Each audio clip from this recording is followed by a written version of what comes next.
Unacademy पर मैं हूं अंकित अवस्थी। होपफुली आप सभी लोग बहुत अच्छे हैं। सब बढ़िया,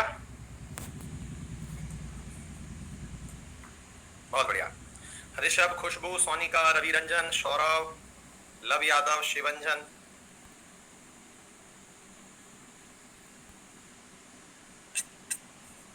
आप सभी लोग स्वस्थ हैं होपफुली आज के सेशन को। और आज का सेशन अब तो काफी लंबा टाइटल हो चुका है। कल हमने बहुत ही जबरदस्त बातें सीखी थी। जो क्या होता है हमने सीखा था, क्या कहते हैं उसको, सोशलिज्म क्या होता है। ये दो बहुत बड़े बड़े शब्द हमने कल इंडियन पॉलिटी के सीख लिए थे और फिर हमने कहा था कि अब इसके बाद का हम लोग यहाँ पर आज डिस्कशन करेंगे, है ना। ये बहुत बड़ी अवधारणाएं हैं। असल में ये इतनी बड़ी बड़ी अवधारणाएं हैं कि जब आप हायर स्टडीज में जाते हैं तो इनके ऊपर पूरे पूरे चैप्टर्स होते हैं, है ना। हाँ, बहुत पूरे पूरे चैप्टर्स होते हैं इनके ऊपर बेटा, ठीक है। चलिए तो शुरू करते हैं अपन आज के इस सेशन के अंदर। तो हम लोग बहुत ही बेसिक बेसिक बातें ऑलरेडी कर चुके हैं और अब तक आपने कई बार ये सब बातें पढ़ भी ली होंगी, मुझे ऐसा लगता है। हाँ, तो अब हम यहाँ पर जो अन्य बातें हैं उन्हें भी एक बार डिस्कस कर लेते हैं कि कौन सा तर्क ऐसा है जो अभी तक डिस्कस नहीं हुआ। हमारी प्रियम्बल के अंदर sovereign, socialist, democratic, secular, Republic, justice, ये सब डिस्कस हो चुके हैं, ठीक है। अब हमने आपके सामने बस एक केस का चर्चा किया था, ये भी मैं आपको बता चुका हूँ कि सुप्रीम कोर्ट ने किसको क्या माना था, ये हो गया। अब आज का जो हमारे टाइटल में मेजर इशू है वो ये कि हमारे संविधान में कौन सा हिस्सा कहां से लिया गया है, यानी कि हमारे संविधान के मुख्य भागों में कौन कौन सी चीजें कहां कहां से ली गई हैं, हम उसका डिस्कशन कर रहे हैं, ठीक है बेटा। चलिए, अब इसका मीनिंग क्या होता है। समटाइम्स क्या होता है बेटा, हम लोग जब पढ़ रहे होते हैं तो हमें ऐसी फीलिंग आती है कई बार, यार पता नहीं अंबेडकर जी ने कोई काम किया था कि नहीं किया था। मैं अक्सर इस चीज को इसलिए भी समझाना चाहता हूं कि जब हमको ये बताया जाता है कि हमारे संविधान में अधिकांश हिस्सा किसी ना किसी से लिया गया था, तो हमें एक बहुत बड़ा सवाल बनता है कि क्या वाकई में अंबेडकर जी ने कुछ किया था। और ये बात जेन्युइन भी है कि यार जब हम लोग इतने सारी चीजें सीखते हैं कि हमने मतलब प्रियम्बल उस जगह से लिया, फंडामेंटल राइट उस जगह से लिया, फेडरल स्ट्रक्चर उस जगह से लिया, तो कई बार ऐसा फीलिंग आता है कि हमारा अपना भी कुछ था कि नहीं, है ना। जब लेना ही था तो फिर हम क्रेडिट क्यों देते हैं कि पूरा की पूरा क्रेडिट जो है वो मतलब उनका है, अंबेडकर जी का है कि उन्होंने 2 साल 11 महीने 18 दिन में जाकर के संविधान बनाया। तो आज हम इस प्रश्न का तो आंसर करेंगे ही, साथ में हम इन चीजों के बारे में भी अध्ययन करेंगे कि इन तर्कों का क्या मीनिंग है, ठीक है। तो इन चीजों का भी हम यहाँ पर अध्ययन करेंगे आपके आज के सेशन में। आइए एक एक करके सारी बातों की चर्चा करते हैं, ठीक है बेटा।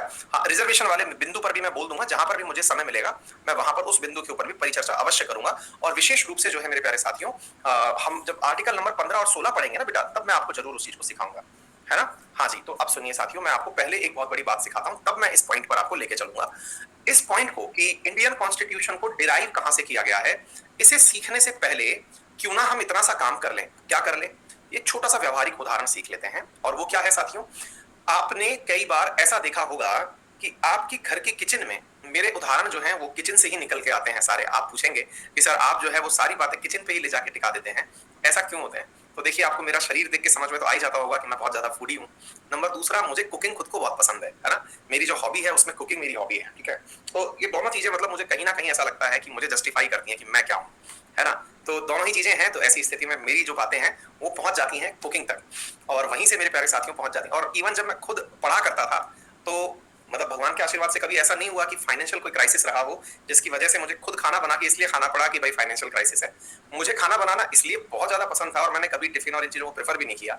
जबकि मैं रेंट पे, मतलब आपको मालूम है दिल्ली में रेंट जो है वो 25-25 हजार रुपए महीने होते हैं, वो भी पे किया है। लेकिन खाना खुद से बनाना, क्योंकि मुझे ऐसा लगता है कि वो इतना कंस्ट्रक्टिव काम है जो आपको ऑन द स्पॉट ये सिखाता है कि आपके हाथों में जादू है। मतलब आप कुछ चीज कंस्ट्रक्ट कर सकते हो, जो आपके सामने रॉ मटेरियल पड़ा हुआ है वो आप उसको रूप दूसरे में बदल सकते हो। तो ये अपने आप में एक बहुत ही बड़ी कारस्तानी होती है। और मुझे वाकई में मतलब मेरे सबसे बेस्ट काम में दिन भर में कुकिंग लगता था, और बहुत ही कम समय में बेहतरीन खाना बना के मैं अपनी आवश्यकता के हिसाब से खा भी लेता था। मुंह में पानी आ गया खुद के खाने को याद करके, है ना। तो मैं कुकिंग के बारे में बात क्यों कर रहा हूं, अब वो सुनिए। क्या होता है ना साथियों, हमारी किचन में बहुत सारे आइटम्स रखे होते हैं ऑलरेडी। बहुत सारे नमक, मिर्च, मसाले जो भी हैं, रॉ मटेरियल के अंदर सब्जियां हैं, सब्जियों के साथ साथ सब्जियों के अंदर सहायक सब्जियां हैं, वो सब चीजें हमारी किचन में रखी होती हैं। अच्छा, तो अब हुआ क्या साथियों कि ये जब सारी चीजें हमारी किचन में रखी हुई हैं तो एक एक्स व्यक्ति गया, एक्स व्यक्ति यानी कि आप गए, मैं गया किचन में, और संजीव कुमार बोले तो जो इंडिया का सबसे बेस्ट, जिसको कहा जाता है कि वो कुक है या वो जिसको शेफ कहा जाता है, शेफ, चीफ शेफ गया, है ना, मास्टर शेफ गया, वो गया। तो देखिए, रॉ मटेरियल सबके पास वही है भाई, ऑब्वियस सी बात है, रॉ मटेरियल तो और अलग से पैदा भी नहीं कर सकते ना, सबके पास लगभग एक जैसा ही होता है। तो रॉ मटेरियल सबके पास एक जैसा है, उसके बावजूद भी एक व्यक्ति साधारण भोजन बना के खा रहा है और एक व्यक्ति उसमें इतना अद्भुत व्यंजन बना दे रहा है उसी भोजन से, उसी सामग्री से, कि वो मतलब वर्ल्ड रिनाउंड हो जा रहा है, मतलब मास्टर शेफ कहला रहा है। आ गई बात समझ में? तो मुद्दा यह है कि आपके लिए क्या जरूरी है, ये डिसाइड कौन करेगा? तो ये डिसाइड करता है मेरे प्यारे साथियों, जो एक बढ़िया कुक होता है। तो जो अंबेडकर जी थे ना, उन्हें हमारे देश की आवश्यकताएं पता थी कि भाई हमारे देश में इतनी डाइवर्सिटी है, इतना पिछड़ापन है, इतनी आर्थिक और सामाजिक असमानताएं हैं, इन्हें दूर करने के लिए कौन कौन सा मसाला जो है वो जरूरी है। अब आपको इस तरह से समझना पड़ेगा, तब जाकर के आपको ये चीज समझ में आएगी मेरे प्यारे साथी। क्या आपको बात समझ में आ रही है कि इस देश को सबको बराबर लेकर के आने के लिए, है ना, सबको बराबर लेके आने के लिए देश के अंदर, अब बहुत बार इस मुद्दे पर डिबेट छिड़ती है, आरक्षण के मुद्दे पर, कि उन्होंने लोगों को आरक्षण दे दिया, ये कर दिया, वो कर दिया। वो भी किसी दिन हम चपेट में ले लेंगे उस बात को भी, लेकिन फिलहाल के लिए ये समझिएगा कि वो पूरी तरह से एक ऐसे भविष्य का निर्माण कर रहे थे जिसमें बहुत सारी असमानताएं थी, लेकिन उस रूल बुक को अगर फॉलो किया जाएगा तो धीरे धीरे वो असमानताएं खत्म हो जाएंगी और देश एक समानता की तरफ बढ़ जाएगा। साथियों, अक्सर जब मैं इस लाइन को बोलता हूं तो मैं एक बात हमेशा याद दिलाता हूं अपनी क्लास में हर विद्यार्थी को, कि एक जमाना ऐसा था जिस समय उच्च कुल, उच्च जात, निम्न जात, ये टर्मिनोलॉजी हुआ करती थी और देश में ऐसे बहुत से क्षेत्र थे जहां पर निम्न जात के लोगों को यह कहा जाता था, सो कॉल्ड जो निम्न जात हमारी हुआ करती थी, उनसे यह कहा जाता था, सर मूल अधिकार सेंड कर दीजिए प्लीज। तो उस समय हमारे यहां पर कहा जाता था कि अगर आप किसी भी तरह से रास्ते से निकल रहे हैं तो अपने हाथ में लकड़ी, डंडा लेके निकलें, है ना, और डंडा लेके निकले और बजाते हुए निकलें, ताकि कहीं ऐसा ना हो कि आपकी संपर्क में तो छोड़िए, आपका कहीं चेहरा भी किसी को दिख जाए। अब आप सोच के देखिए, तो इतना डिस्क्रिमिनेशन अगर था तो भाई एक देश में, एक गांव में, एक क्षेत्र में रहने वाले दो लोग इतने अलग कैसे हो सकते हैं? क्या केवल इस वजह से कि ईश्वर ने उस व्यक्ति का जन्म उस घर में दे दिया और आपका जन्म उच्च कुल में दे दिया? ये तो कोई आधार था नहीं। और वास्तविकता में अगर इसका इतिहास ढूंढते हैं तो इतिहास तो ये बताता है कि कभी कोई व्यक्ति मतलब एक तरह से दलित वर्ग में पैदा होने के लिए बना ही नहीं था। ये तो पहले कर्म थे।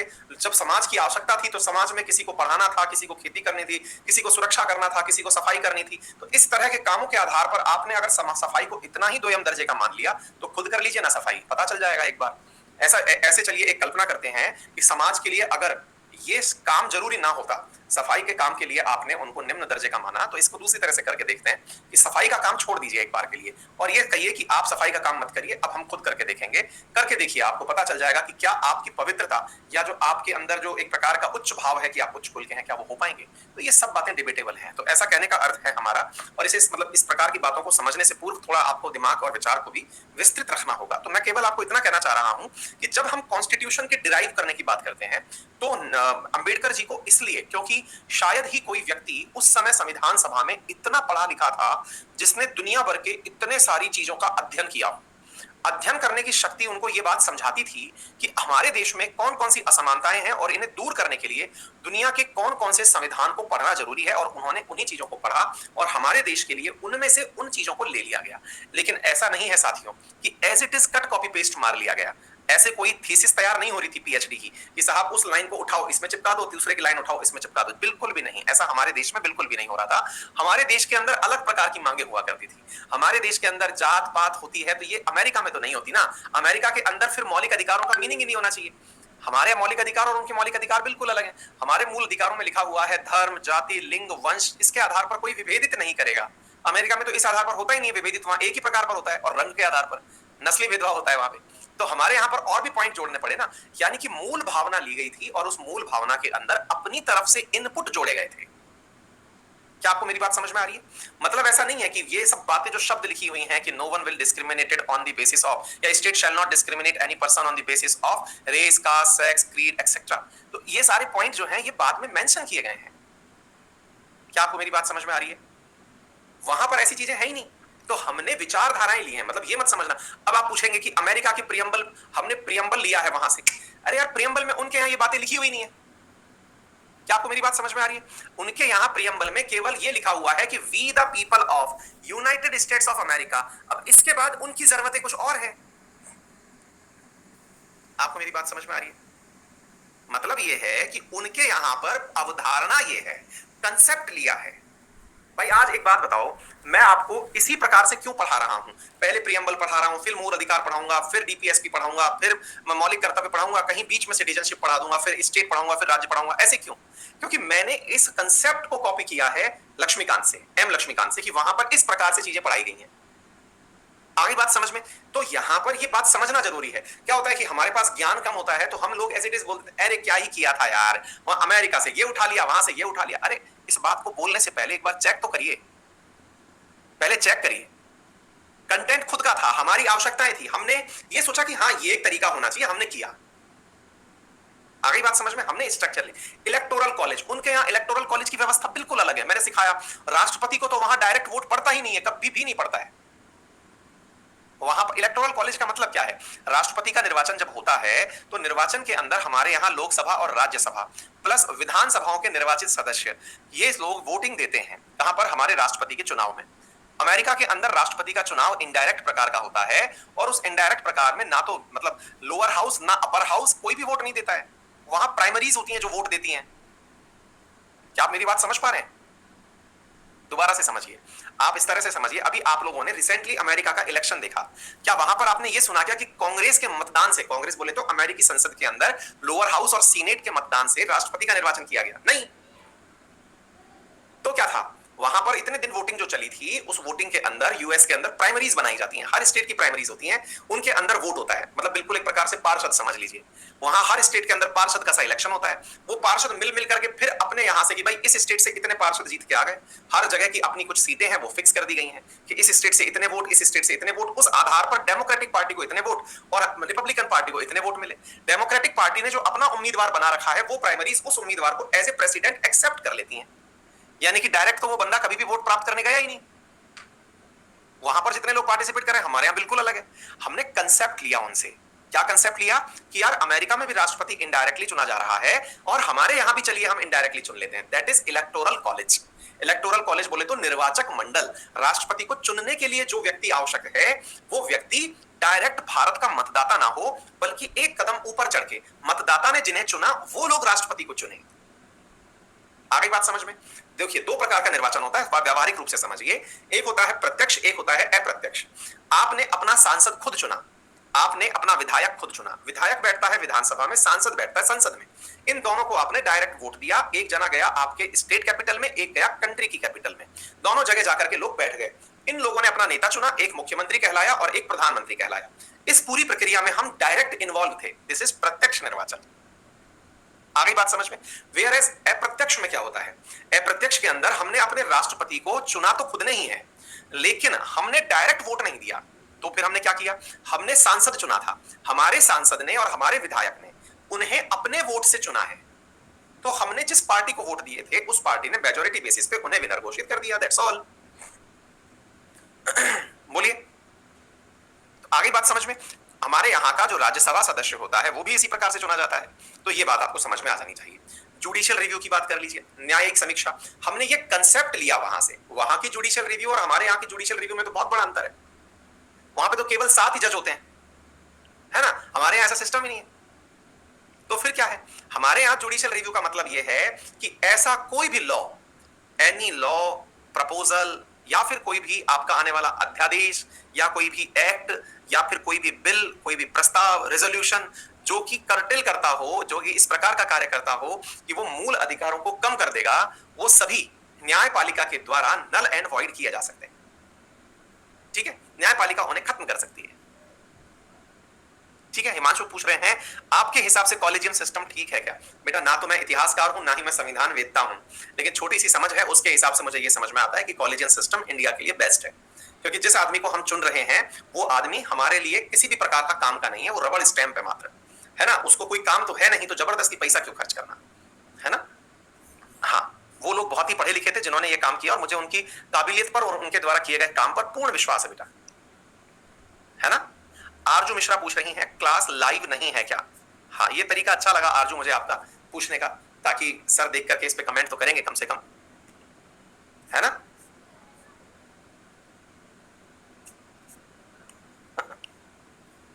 हाँ हाँ, नाम लेने का उसका तरीका था अपना, इस प्रकार से नाम ले लेंगे, एक मतलब रिवर्स अटेंशन करते हैं। गुड, तरीका पसंद आया। ठीक है, ये सारी चीजें वापस में डिटेल में आएंगी तो इसलिए लोड मत लीजिए। हाँ जी, ऐसे president as a supreme commander of armed forces, है ना? तो प्रेसिडेंट जो है वो हमारी जो सेना के तीनों सेनाएं हैं उनके, मेरे प्यारे साथियों, क्या है मतलब मुखिया है। आपको भी मालूम होना चाहिए। आज जैसे मैं कई बार विद्यार्थियों से ये सवाल पूछता हूं कि बताइए भारतीय सेनाओं का सुप्रीम कमांडर कौन है ना? तो चीफ ऑफ डिफेंस स्टाफ है या प्रेसिडेंट है? बताइए। इंडिया ने एक नया पद क्रिएट किया है, अब आप बताइए।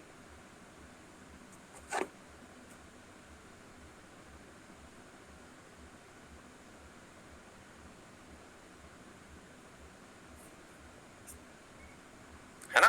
कुछ बच्चे कंफ्यूज भी हो गए, कुछ बच्चों ने लिख भी दिया चीफ ऑफ डिफेंस स्टाफ, है ना? हाँ, लेकिन प्रेसिडेंट ही है ना?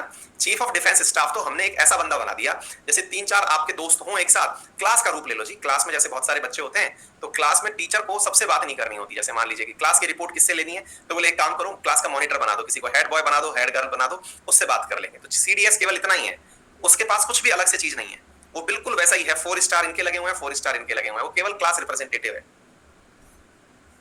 ठीक है ना? सौरभ पूछ रहे सर आपके पीछे मथानी जैसी लटकी रहती है, ये क्या है? बेटा ये डेटा केबल है, इंटरनेट का केबल है। अब ये यूजलेस है क्योंकि इसका यूज कर नहीं सकता, एप्पल में डालने की जगह ही नहीं होती, एप्पल केवल वाईफाई पे चलता है। तो ये यूजलेस टांग रखी, तो घड़ी बना करके इसको डाल दिया कि बेटा टके रहो। हाँ, मथानी से जैसे दूध निकालने के आने रस्सी होती ना वो। ठीक है, मेरे हेड पर क्या बैठा है? मेरे हेड पर कुछ नहीं है भाई, सही है एकदम, इतना गौर से देख रहे हैं भाई। चलिए आगे बढ़े। इक्वल प्रोटेक्शन अंडर लॉ, अब ये बहुत ही बेसिक सी बात है। इक्वल प्रोटेक्शन अंडर लॉ का मतलब है कि कानून जो है वो सबके लिए बराबर हो गया। मतलब कि आपको ऐसा नहीं है कि आप देश के प्रधानमंत्री हैं तो आपके लिए मूल अधिकारों में कमी हो जाएगी या बढ़ाई हो जाएगी, आप गरीब हैं तो फिर आपके लिए सजा के अंदर ज्यादा चीजें हो जाएंगी, ऐसा नहीं। ठीक है ना? चलिए आगे बढ़ते हैं साथियों। ब्रिटिश कॉन्स्टिट्यूशन, ये देखिए इंडिया के साथ में एक बहुत बड़ी चीज क्या रही, हम पर जिनने शासन किया हम उनको आज भी उतना मानते हैं। ठीक है ना? हम उनको आज भी उतना मानते हैं, से मतलब क्या है, हम लोग ब्रिटिश लीगेसी को आज भी फॉलो कर रहे हैं। इसके पीछे हमारी कुछ मजबूरियां थी, जैसे हम आज भी संसद का प्रारूप वैसा ही मानते हैं जैसे अंग्रेजों के समय हुआ करता था। Single citizenship, rule of law, writs, institution of speaker and his role, law making procedure, ये सारी बातें बताऊंगा। लेकिन असल में मेरे प्यारे साथियों, हमारे यहाँ का जो संसद का जो संविधान है, वो उसका 2/3 हिस्सा 1935 में जो मतलब इंडियन एक्ट आया था, भारत शासन अधिनियम जो आया था, वो एज इट इज 2/3 हमारे वर्तमान के स्वरूप में है। गवर्नमेंट ऑफ इंडिया एक्ट जो आया था, उसके अंदर से 2/3 हिस्सा अभी हमारे कॉन्स्टिट्यूशन में एज इट इज यूज किया जा रहा है। ठीक है, आगे बात समझ में? अब क्या है मेरे प्यारे साथियों, बड़ा सवाल ये बनता है कि भाई अगर हम लोगों ने एज इट इज चीजें फॉलो करी, तो फिर रीजन बताइए सर, ऐसा क्या रहा कि हम लोग ब्रिटिशर्स के इतने एहसानों में दब गए कि हमें उनकी हर एक चीज पसंद आई कि नहीं साहब अंग्रेजों ने कहा है तो अच्छा ही होगा, है ना? बेटा इनमें से सवाल आते हैं पेपर के अंदर, ये सारे के सारे पॉइंट रटने हैं आपको, है ना? तो अब मैं आपको बताता हूं, बहुत बार ऐसा होता है आप भी बहुत जल्दी बहुत बड़े परिवर्तन नहीं कर पाते। बहुत जल्दी बहुत बड़े परिवर्तन नहीं कर पाते से मतलब है कि इन केस अगर मैं आपसे कह दूं कि भाई आज की व्यवस्था ऐसी है कि भारत के अंदर पार्लियामेंट्री व्यवस्था नहीं, हमें राष्ट्रपति शासन वाली व्यवस्था लानी होगी जैसे अमेरिका में है, तो देश समझ नहीं पाएगा इतना जल्दी। क्या नहीं समझ पाएगा कि यार कैसे हम अपनी व्यवस्थाओं में परिवर्तन कर लें। वास्तविकता में पार्लियामेंट्री गवर्नमेंट का फॉर्म क्या होता है और प्रेसिडेंशियल फॉर्म क्या होता है, ये भी मैं आपको सिखाऊंगा, लेकिन सरल रूप में आप ऐसे समझ लीजिए। पार्लियामेंट्री फॉर्म ऑफ गवर्नमेंट में देश का मुखिया प्रधानमंत्री होता है और प्रेसिडेंशियल फॉर्म ऑफ गवर्नमेंट में राष्ट्रपति होता है। Point number 1, parliamentary form of government के अंदर भारत का जो क्या कहते हैं उसको, सरकार जो होती है, भारत की सरकार या किसी भी देश की सरकार, वो संसद के प्रति उत्तरदायी होती है। संसद जब चाहे उसे हटा सकती है। वेयर एज अगर हम बात करते हैं इन मतलब इसके केस में क्या कहते हैं आपके प्रेसिडेंशियल फॉर्म ऑफ गवर्नमेंट में अगर हम बात करते हैं, तो वो सरकार संसद के प्रति उत्तरदायी नहीं होती है। सबसे बड़ा अंतर यही है मेरे प्यारे साथियों। ठीक है ना? तो ये बेटा एक मिनट होल्ड करना, पता नहीं क्यों पका पक मेरा मैसेज बॉक्स बजा जा रहा है, होल्ड करना एक मिनट।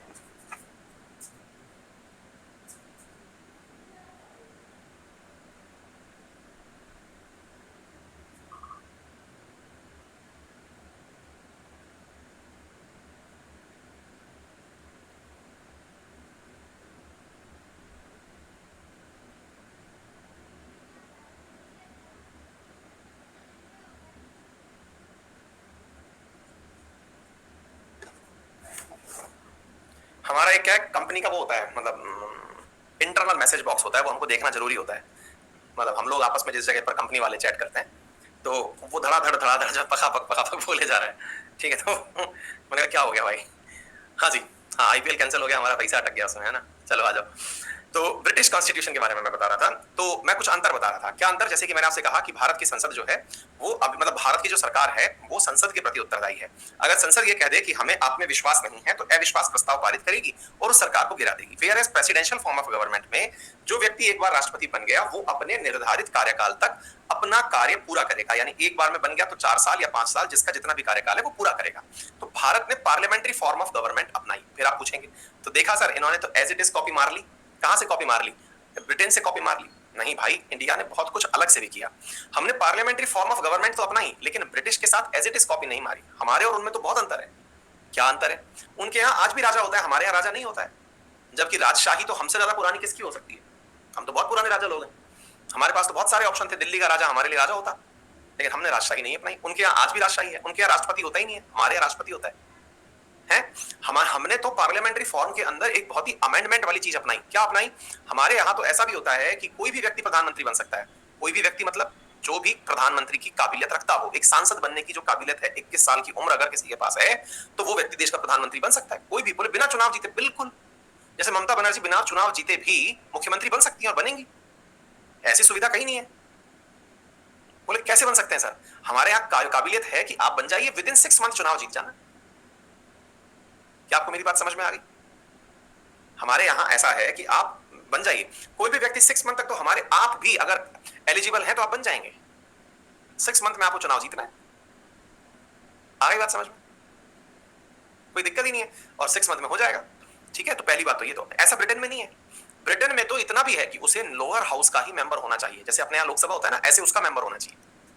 बहुत कुछ अलग। हमारे यहाँ क्या है? हमारे यहाँ पर कहते हैं कि मंत्री ने जो काम कर दिया, वो फिर उस काम के लिए जिम्मेदार नहीं है। एक बार सरकार ने कोई काम कर दिया, मान लीजिए सरकार का कोई आदेश आया, सरकार के आदेश की वजह से कहीं से अतिक्रमण हटना था, अतिक्रमण हटवा दिया रोड और ट्रांसपोर्ट मिनिस्टर नितिन गडकरी जी ने। कहीं से पता चला कि वहां पर अतिक्रमण हटाते समय वो घर किसी के ऊपर गिर गया और वहां बैठे मजदूरों की कुचलने से मृत्यु हो गई। तो कुचलने से मृत्यु अगर हो गई, तो हमारे यहाँ पर जिस मंत्री के आदेश पर यह कार्य हुआ है, वो इस कृत्य के लिए जिम्मेदार नहीं ठहराया जाएगा। ब्रिटेन में तो ऐसा है कि यदि जिस मंत्री के आदेश से यह कार्य हुआ है, he is responsible for his work, for his deed, उसको जिम्मेदार ठहराया जाएगा। वहां तो बहुत कुछ अलग है गजब बात। तो ऐसे हमने भले ही उन जैसा सिस्टम अपनाया हो, लेकिन हमने as it is copy paste नहीं किया। हमने अपने हिसाब से चीजें बदली। मैं तो आपको इस तरह से बता रहा हूं ताकि आपके दिमाग में चीजें समझ में आ जाए, क्योंकि कई बार ऐसा होता है कि बहुत सारे बच्चे जो हैं वो चीजों को एज इट इज सोचते हैं कि नहीं नहीं ऐसा नहीं होना चाहिए, वैसा नहीं होना चाहिए। तो मैंने थोड़ा सा उनको ये बता दिया। ठीक है। अच्छा, सिंगल सिटीजनशिप क्या है? सिंगल सिटीजनशिप का मतलब हुआ, आप भारत देश के नागरिक हैं, तो भारत के नागरिक हैं तो आपको नागरिकता का पासपोर्ट एक ही मिलना चाहिए कि आप भारतीय नागरिक हैं, पहचान पत्र एक ही होना चाहिए। ब्रिटेन में भी ऐसा है, ब्रिटिशर्स के पास एक ही पासपोर्ट होता है। लेकिन अमेरिका में ऐसा नहीं है। अमेरिका में 50 राज्य हैं, तो 50 राज्यों का अपना पहचान पत्र है और होल अमेरिका का अपना पहचान पत्र है। आप अमेरिकी हैं तो इसके लिए आपका एक पहचान पत्र है, और आप किसी एक राज्य से बिलोंग करते हैं, उसका एक एडिशनल पहचान पत्र आपके पास होगा, यानी दोहरी नागरिकता आपके पास होगी। आ गई बात समझ में? रूल ऑफ लॉ, कानून का शासन, मतलब क्या होता है? कानून है क्या? मेरा वचन ही है शासन, ऐसा नहीं। जो कानून व्यवस्था बनाने वालों ने लेजिस्लेचर में यानी विधायिका में बैठ करके विधान बनाया, जैसे मान लीजिएगा कि आज हमारे यहाँ पर संसद ने बैठ करके कानून बनाया। क्या कानून बनाया भाई? हमारी संसद ने बैठ करके कानून बनाया कि डिजास्टर मैनेजमेंट एक्ट के तहत कोई भी व्यक्ति अगर आपातकालीन परिस्थितियों में घर से बाहर निकलता है, तो उसे, जैसे आप आए दिन अखबार में आता हुआ नहीं देखते कि सरकार ने अभी जैसे मतलब राजस्थान के मैं उदाहरण देता हूं आपको कि गहलोत सरकार जी ने अभी क्या कर दिया साहब, हमारे यहाँ पर एक नया विधान निकाला है, और वो ये है कि अगर कोई भी व्यक्ति सड़क पर घूमता हुआ दिखाई दिया तो उसको क्वारंटाइन कर दिया जाएगा। अच्छी बात है। शादी में 31 से ज्यादा लोग दिखाई दे गए तो उसके ऊपर 1 लाख रुपए का जुर्माना लगा दिया जाएगा। तो अब ये क्या है? पनिशमेंट है ना। ये रूल ऑफ लॉ है। कानून बनाया किसने बनाया? ये कानून किसने बनाया? ये विधायिका ने बनाया, लेजिस्लेचर्स ने बनाया, जिन्हें आपने चुन के भेजा। इसे रूल ऑफ लॉ कहते हैं। आगे बात समझ में? यहां मनमर्जी नहीं चल रही है। यहां सब कुछ, यहां ऐसा नहीं है कि पता चल रहा है आज तो फ्रंट पेज पर गहलोत जी का नाम आ गया कि भाई मतलब आप पूरे राजस्थान के अंदर ऐसा होगा, अगले दिन पता चल रहा है वसुंधरा जी जो इस समय सरकार में ही नहीं है, उनका अगला पेज आ रहा है कि हाँ भाई हमारी तरफ से ये पनिशमेंट दिया जाएगा, अगर कोई भी व्यक्ति सड़क पर दिख गया तो उसको 2 लाख रुपए का जुर्माना देना पड़ेगा है। और कोई भी छोटा भैया मुन्ना त्रिपाठी टाइप से कुछ निकाला है, वो अपना रूल निकाल दिए कि भाई हमारी तरफ से ये है कि हमारे क्षेत्र में कोई भी बाहर निकलता हुआ मिल गया तो उसके गले में माला पहनाई जाएगी और उसको बढ़िया से पार्टी दी जाएगी। तो ऐसा नहीं है। यहाँ पर जिसको आपने चुनकर भेजा है विधायिका में, वही जाकर के क्या कहेंगे? वही जाकर के कानून बनाएंगे और उन्हीं की बात चलेगी। आगे बात समझ में? आगे बात समझ में? इसी प्रकार से फिर रिट की बात करते हैं। रिट का मतलब क्या हुआ? आपको अपनी बहुत सारी बातें मनवानी है। हालांकि मैं मूल अधिकारों में पढ़ाऊंगा आपको ये सब बातें, लेकिन एक ब्रीफ इंट्रो हो जाएगा तो होगा ये कि आपको बहुत सारा सुविधा रहेगा पढ़ने में। ऐसा लगेगा कि ये तो सब सुना हुआ सा है। ये असल में चैप्टर नहीं है, ये पूरी की पूरी किताब का ब्रीफ इंट्रो है। पूरा की पूरा पॉलिटी का ब्रीफ इंट्रो है ये, हर चीज जो मैं बोलता जा रहा हूं। रिट का मतलब क्या होता है? रिट का मतलब होता है साथियों, जैसे मान लीजिएगा कि आपको लगता है कि आपकी सुनवाई कहीं नहीं होती। सुनवाई कहीं नहीं होती का मतलब सरकार अपने काम में बिजी है, पड़ोसी अपने काम में बिजी है, घर वाले मेरी सुन नहीं रहे हैं और मुझे लग रहा है कि मेरे मूल अधिकारों का हनन हो रहा है। बोले कैसे हो रहा है? बोले मैं सोना चाहता हूं लेकिन पड़ोसी रात को जब मैं सो रहा होता हूं तब डीजे बजा देता है। मैं पढ़ना चाहता हूं, पड़ोसी डीजे बजा देता है। मैं बाहर निकलता हूं तो पड़ोसी धुआं कर देता है। तो ऐसी परिस्थितियों में मुझे लग रहा है कि कोई ना कोई दिक्कत हो रही है और मैं कमरे में सो रहा हूं, पड़ोसी मेरे कान में, मतलब कमरे में कान लगा के बैठा हुआ है कि ये फोन पे क्या बात कर रहा है, इनके घर में क्या बात हो रही है, बिल्कुल खिड़की पे चढ़ के बैठा हुआ है। सर मेरी प्राइवेसी भंग हो रही है, मेरा फोन रिकॉर्ड हो रहा है सर। तो ऐसी चीजों में आपकी कौन सुनवाई करेगा? तो ऐसी स्थिति में आपको अधिकार दिया गया है कि आप सीधे जाइए। कहां जाइए? आप सीधे सुप्रीम कोर्ट पहुंचिए और अपनी बातें करिए।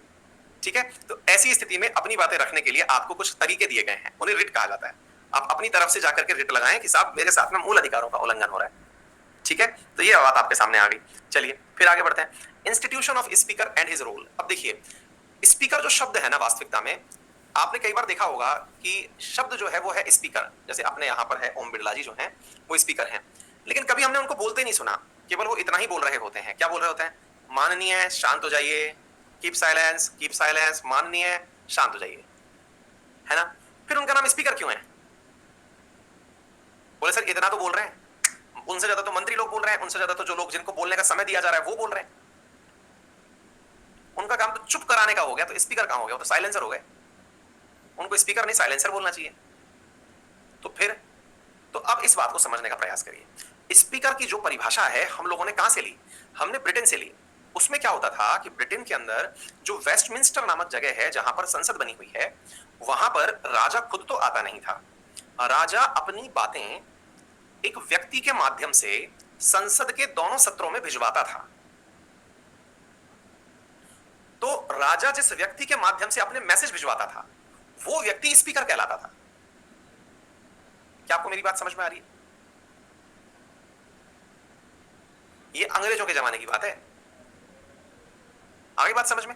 यानी कि एक प्रकार से समझिए कि ये राजा का दूत होता था जो राजा को सारी बातें बताता था कि राजा जी ऐसा हुआ संसद में। आज भी वहां पे ऐसा होता है। तो स्पीकर असल में एक वो व्यक्ति है जो देश के सर्वोच्च पद को, संसद के बारे में जानकारी देता है। एग्जैक्टली हमारे यहां भी यही है। हमारे यहां पर जो स्पीकर है वो प्रेसिडेंट के द्वारा कही जाने वाली बातों को पहुंचाता है संसद तक। आगे बात समझ में? तो हमारे यहां प्रेसिडेंट की बातें स्पीकर लेके आता है। नहीं बेटा, क्लास टीचर हर बात नहीं पहुंचाता ना। ये एक प्रकार से ये है कि वो राष्ट्रपति तो हर बार आ नहीं सकता। ये बीच की बातें पहुंचाने का, आप इसको चित्रगुप्त कहिए, इसे संजय कहिए, राष्ट्रपति को धृतराष्ट्र कहिए, मॉनिटर कहिए, क्लास टीचर कहिए, आपको जो समझना है, लेकिन जो वास्तविकता में जहां से पद आया वो ये है। आगे बात समझ में? Law making procedure. Law making procedure का मतलब क्या होता है? लॉ मेकिंग जैसे हमारे देश में होती है क्या? जैसे हमने कहा कि भाई कहीं ना कहीं पहले प्रस्ताव आएगा, प्रस्ताव सत्र के अंदर पास होगा, पास होने के बाद राष्ट्रपति के पास जाएगा, राष्ट्रपति उस पर अपनी अनुशंसा देगा, तब जाकर के कोई भी प्रस्ताव, बिल जो है, प्रस्ताव से बना बिल, बिल से बना कानून, और कानून बन के वो देश में लागू हो जाएगा। ये प्रक्रिया हमने अंग्रेजों से ली है। मतलब इसके अंदर क्या होता है? देखिए आपको मालूम है संसद 3 चीजों से मिलकर बनी होती है, राष्ट्रपति, लोकसभा और राज्यसभा। आप किसी भी सदन में, चाहे लोकसभा में या राज्यसभा में, कहीं पर भी कोई प्रस्ताव ला सकते हैं। प्रस्ताव लाने के बाद में उस प्रस्ताव की सुनवाई जो है, यानी वो जो प्रस्ताव आप लेके आए हैं उस प्रस्ताव को राष्ट्रपति के, मतलब वोटिंग के पश्चात वो प्रस्ताव बिल के रूप में आता है, उस पर वोटिंग होती है। वोटिंग के बाद जब वो पास हो जाता है तब वो राष्ट्रपति के पास भेजा जाता है, राष्ट्रपति उसको अपनी अनुशंसा दे देता है, तब जाकर के आप उसे एक्ट कहते हैं, क्योंकि वो अंत में जाकर के किसमें डल जाता है? गजट पेपर के अंदर डल जाता है। ठीक है?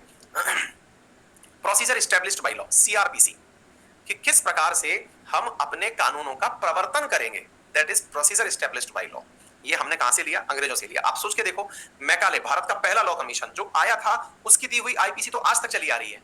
हमने सीआरपीसी भी उनकी कॉपी मार ली कि नहीं यार, इंप्लीमेंटेशन करने के लिए जो तरीके हैं वो भी हमको उन्हीं के फॉलो करने हैं। आईपीसी में क्या है कि कोई व्यक्ति ने कोई गुनाह किया तो उसे क्या क्या सजा दी जानी चाहिए, दैट इज आईपीसी। लेकिन गुनहगार को पकड़ने के लिए पुलिस कैसे जाए, कितने दिन तक वो अपने लॉकअप में रखे, कितने दिन उसका टॉर्चर करे, कितने दिन में उसे मजिस्ट्रेट के सामने लेके जाए, ये सारी प्रक्रिया सीआरपीसी में लिखी हुई। आगे बात समझ में? प्रोसेस, उम्मीद है ये समझ में आ गई। आयरिश गवर्नमेंट, आयरलैंड की गवर्नमेंट से हमने क्या लिया? Directive principles to the state policy. इसका मीनिंग क्या होता है? इसका मीनिंग होता है कि राज्य को कुछ ऐसे कार्य बताए गए कि अगर आप सरकार में हैं तो आपको क्या करना चाहिए? बहुत बार आपने ऐसा सोचा होगा और ऐसा होता भी है साथियों। जब हम लोग बिल्कुल भी ये नहीं पढ़ते, क्या कहते हैं इसको, जीके या पॉलिटी नहीं पढ़ रहे होते हैं, तो हमें ऐसी फीलिंग आती है कि यार अब मान लीजिए कांग्रेस गवर्नमेंट तो बहुत बढ़िया स्कीम लेके आ गई, मनरेगा लेके आ गई। अब कहीं ऐसा ना हो कि भाई भाजपा सरकार आ जाएगी तो ये कहीं मनरेगा बंद तो नहीं कर देगी, है ना? बहुत बार हम लोग सोचते हैं इस तरह की बातें। फिर भाई आयुष्मान भारत स्कीम मोदी गवर्नमेंट अच्छी ले आई है, कहीं ऐसा तो नहीं होगा कांग्रेस गवर्नमेंट आ जाएगी तो बंद कर देगी, है ना? ऐसा नहीं होता है। क्या नहीं होता है? तो मेरे प्यारे साथियों, क्या नहीं होता है? क्या लिख रहे हो आप? कनाडा रह गया पीछे? नहीं बेटा, अभी तो नहीं रहा, कंटेंट में तो था नहीं। अच्छा, इधर रह गया। ओह, माफी चाह रहा हूँ। मैं एक्चुअली क्या, वो हिंदी इंग्लिश में रह गया। इधर की तरफ देखा, मुझे इस तरफ दूसरी तरफ देख ही नहीं पाया, सॉरी, माफी चाह रहा हूँ। हाँ, quasi federal form of government. Quasi federal का मतलब क्या होता है साहब? फेडरल का मतलब पहले क्या होता है? फेडरल का मतलब होता है, सरल रूप से समझिए, हालांकि इसकी व्याख्या बहुत जटिल है लेकिन फिर भी आसानी से समझिए। यदि कोई कहे कि पूरे देश में एक ही व्यक्ति का शासन चलेगा, या फिर मैं इसको सरल रूप से समझाऊं, जब हमारे देश में राज्यों की भी इज्जत हो, राज्य बोले तो स्टेट्स, जो कि हमारे यहाँ पर जैसे राजस्थान, हरियाणा, पंजाब, इनकी भी इज्जत हो, इनको भी लगे कि इनके द्वारा किया गया कोई कार्य मान्य है, इनके द्वारा भी की गई कोई योजना चलती है, ये भी ऐसा कोई कदम उठा सकते हैं जिसकी वजह से केंद्र इनके कार्य में इंटरफेयर ना कर सके, वो सभी कार्य जो ये प्रूव करते हैं कि देश में राज्य अपना अपना किरदार निभाते हैं, वो सभी कार्य फेडरल करेक्टर के कहलाते हैं। जैसे जैसे है मेरे प्यारे साथियों कि हमारे राज्यों के अंदर राज्य सूची के विषय दिए हुए हैं, एग्रीकल्चर है, या फिर हम इस प्रकार से समझिए कि पुलिसिंग है, स्वास्थ्य है, कि वो कार्य हैं जिन पर राज्य खुद से निर्णय लेता है कि भाई हमें अपने द्वारा क्या क्या कार्य करने चाहिए, है ना? तो उन कार्यों में पुलिसिंग के अंदर, जैसे अभी आपने देखा कि पश्चिम बंगाल के केस में केंद्र ने अपनी तरफ से कहा कि इन अधिकारियों को आप केंद्र में भेज दीजिए। पश्चिम बंगाल ने मना कर दिया कि सर अभी नहीं भेज सकते। तो नहीं भेज सकते, तो ये जो कार्य है, ये कार्य ये समझाता है कि राज्य की वैल्यू है केंद्र के सामने। तो जब राज्य की वैल्यू है केंद्र के सामने, दैट इज फेडरल सिस्टम। तो ऐसे कौन कौन से कैरेक्टर हैं जो ये बताते हैं कि भारत में राज्यों की वैल्यू है? तो राज्य सूची के विषय हुए, हाई कोर्ट का होना हुआ, विषयों के अंदर इस प्रकार से बंटवारा जैसे कि लेजिस्लेचर के अंदर मुख्यमंत्रियों का होना, राज्य विधायिका का होना, ये सारी चीजें क्या दिखाती हैं? ये दिखाती हैं फेडरल कैरेक्टर। फिर क्या है? फिर है साथियों यूनियन कैरेक्टर। यूनियन कैरेक्टर का मतलब क्या होता है? जब आपको ये लगने लगे कि ये फीचर ऐसा है जिसकी वजह से राज्यों की तो बेइज्जती हो जाएगी। राज्यों की बेइज्जती मतलब राज्यों को कोई पूछेगा ही नहीं। जैसे आपातकाल लगा दिया या राष्ट्रपति शासन लगा दिया, तो राज्य की चुनी हुई सरकार तो वेस्टेज हो जाएगी। क्या आप मेरी बात समझ पा रहे हैं? राज्य की चुनी हुई सरकार का कोई मीनिंग ही नहीं रह जाएगा, सारा की सारा ध्यान जो है वो केंद्र के पास चला जाएगा। इस प्रक्रिया को कहते हैं मेरे प्यारे साथियों यूनिटरी कैरेक्टर। तो हमारे देश में ऐसे कौन कौन से उपबंध हैं जो ये बताते हैं कि देश यूनिटरी है या फिर फेडरल है? तो उस आधार पर एक अलग चैप्टर है जिसको हम पढ़ाएंगे आपको। लेकिन कनाडा से हमने इस प्रकार का काम लिया। क्या लिया? कि हमने एक ऐसा चीज बनाई जिसमें फेडरल सिस्टम तो है लेकिन केंद्र ज्यादा मजबूत रखा है हमने। यानी कि हमने राज्यों को इज्जत तो दी है लेकिन आवश्यकता पड़ने पर हम यूनिटरी कैरेक्टर में डायरेक्ट घुस जाते हैं। आगे बात समझ में? इस प्रक्रिया को क्वासी फेडरल, यानी हम पूरी तरह से फेडरल नहीं है, अर्ध अर्ध संघीय।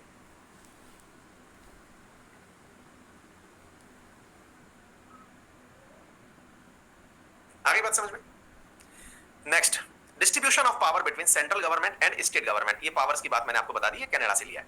Residual power written by the central government, जो अवशिष्ट शक्तियां हैं, अवशिष्ट बोले तो जो उस समय नहीं थी जब देश बन रहा था, अब पैदा हुई हैं, उन शक्तियों को केंद्र के पास रखा गया है। यानी कि यदि मान लीजिए उस समय जब देश बन रहा था, उस समय इंटरनेट जैसी कोई सुविधा हुआ ही नहीं करती थी, स्पेक्ट्रम का बंटवारा जैसी कोई चर्चा ही उस समय नहीं होती थी। तो भविष्य में स्पेक्ट्रम का बंटवारा होना है तो इसके लिए कानून बनाएगा कौन? बनाएगा केंद्र बनाएगा। ऐसा निर्णय केंद्र के साथ होगा। ये बात हमने कनाडा से ली है। अजय मौर्य पूछ रहे हैं कि सर आपसे कांटेक्ट कैसे करें? बेटा एक तो यहीं पर कर सकते हो, दूसरा तरीका टेलीग्राम पे कर सकते हो।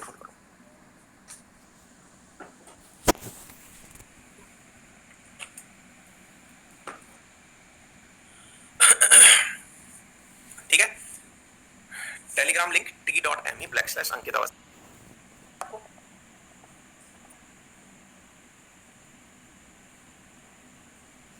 ये तो मैंने ज्यादा बड़ा लिख दिया, गलत लिख दिया।